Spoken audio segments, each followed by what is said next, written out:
FIFA is trying to help Argentina and Messi to win the 2026 World Cup. I find that largely disrespectful, because Argentina have already done it. I mean, they did it in 2022. They're defending champions for good reason. And here they are, another 90 minutes plus away from possibly doing it back to back.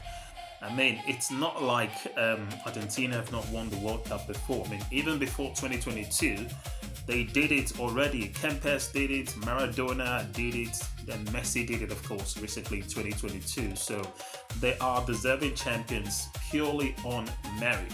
A lot of incidents have been, pointed to by those pushing, around the narratives that, Messi is being favored or FIFA is stage managing this World Cup so Argentina could win it.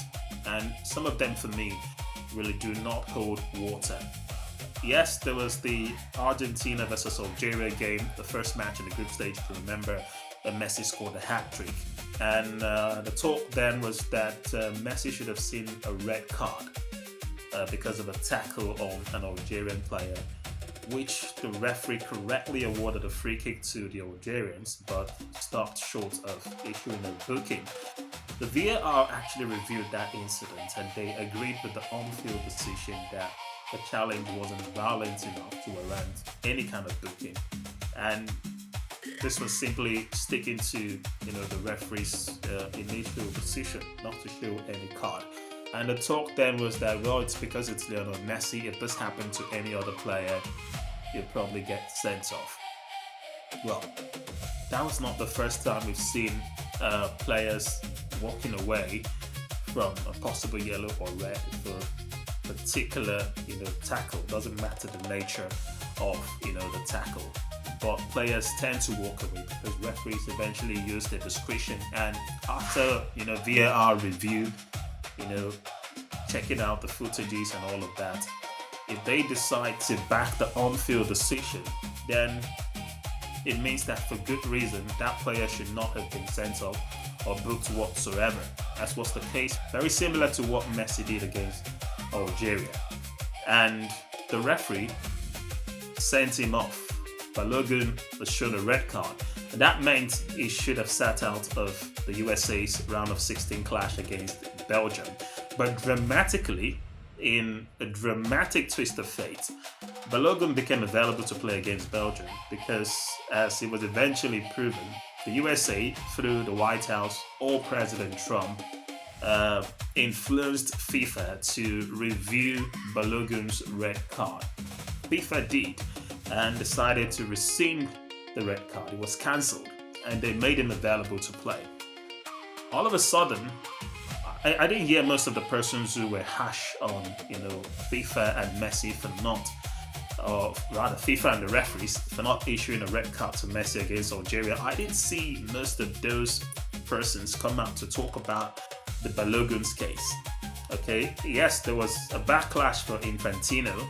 We know Belgium wrote about it and said they were going to defend football because it was really a very staggering decision from FIFA's point of view, because we've never seen that happen before.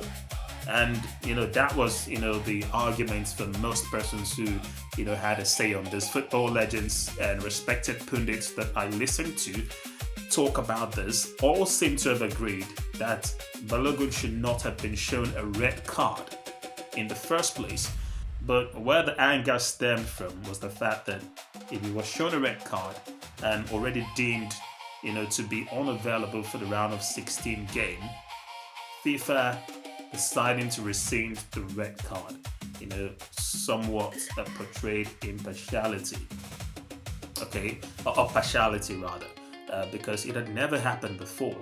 There should have been guidelines in place to say if a player is issued a red card, it misses this game, and for some reason we decide to review it, these the steps to be taken before such a review can come into effect. But this didn't happen. I mean, they needed the President of the United States to wade in and influence FIFA to check it out. Not because FIFA decided we're going to look at this ourselves because we sense an unfairness. Yeah. Okay, so which means every other country who had a player sent off in the World Cup could easily have told FIFA, we want you to review it, but that didn't happen. That for me was the difference. But tying it to the Lionel Messi incident is the bone of contention here, and the fact that many persons did not just talk about it again the moment it happened to Folarin Balogun. And it's not the first time actually that we've seen something like this happen in terms of FIFA stepping in. This one was the first in the midst of the competition, was the first. But in terms of rescinding red cards that allow players to skip suspensions, this was not the first time. Cristiano Ronaldo got a red card in Portugal's qualifying match against Ireland because he, elbowed an Irish player, and he was supposed to miss 3 games courtesy of that ban. He actually missed one of those games, when Portugal thrashed Armenia 9-1. That was their final qualifying match ahead of the World Cup. He missed that game. So he should have missed the first 2 matches of this World Cup. So Ronaldo shouldn't have played against DRC. He shouldn't have played against Uzbekistan.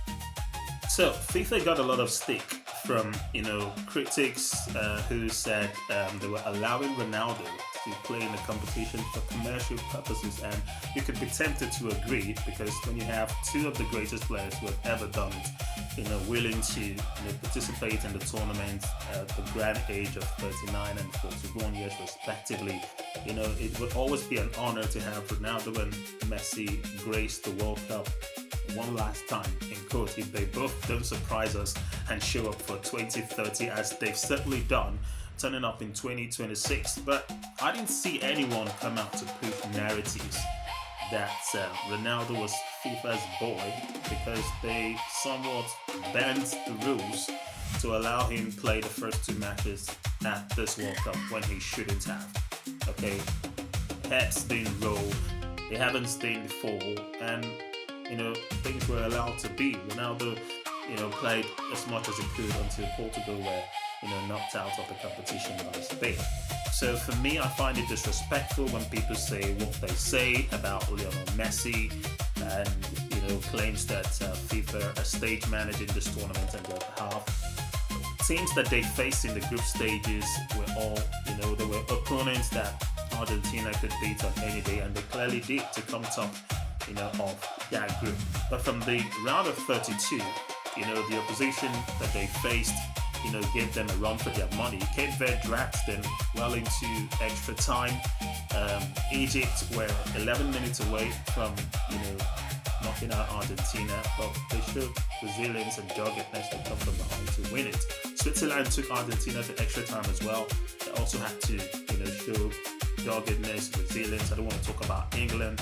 That was really, really dramatic comeback. So they've been fighting hard and earning their wins purely on merit and being inspired by the greatest to ever do it.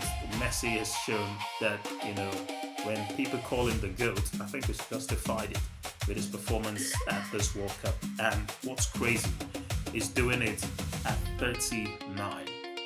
39. Many have retired long before now, but he's still playing like, he's just the next new kid on the block. He deserves that respect. And like I mentioned earlier, it's not the first time Argentina has won the World Cup. They've done it long before 2022, but that was his first. And the fact that he's so inspired at this age to want to do it again means he should be accorded the respect that he deserves. I mean, I was telling somebody the other time, FIFA is made up of 6 confederations, but we all know that UEFA is the leading confederation in FIFA. That's why they get to send more teams to the World Cup. Europe gets the highest number of slots every time the World Cup comes around. So what is so special about one country from South America that FIFA would want to stage manage the World Cup for? I mean, why are the leading figures from UEFA in FIFA not obsessed with building the world's biggest football tournament around one of the greatest players in the world from European extraction. Ronaldo would have been a great material to push through such agenda. What's so special in South America? Why would the Europeans who control the body that controls football want to agree to such an agenda? The current UEFA president is European. He watched Argentina knock his own country out of the World Cup in the quarterfinals. Sometimes some things are not worth the conversation, and I think it's been blown out of proportion, largely by those who may not like Messi. We know there's that forever debate about who's the best between the two of them. It's probably never going to end, and it's always going to be difficult to convince the other side to agree to what the other has to say. But I think they're needless. These are two fantastic players who have done, some of the greatest things no one else may come close to doing as far as the game is concerned. But you never can tell.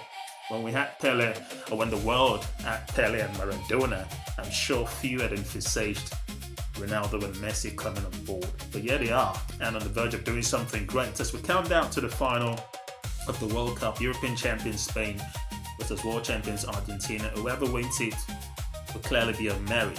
And for me, then if Argentina don't win the World Cup this time, it really doesn't matter. I mean, Messi would have nothing to be ashamed about. He's already done it. He's won everything there is to win. But if he does it again at age 39, I'll come back when you show me someone else who has done that much. My name is Raymond, and I am Uncensored.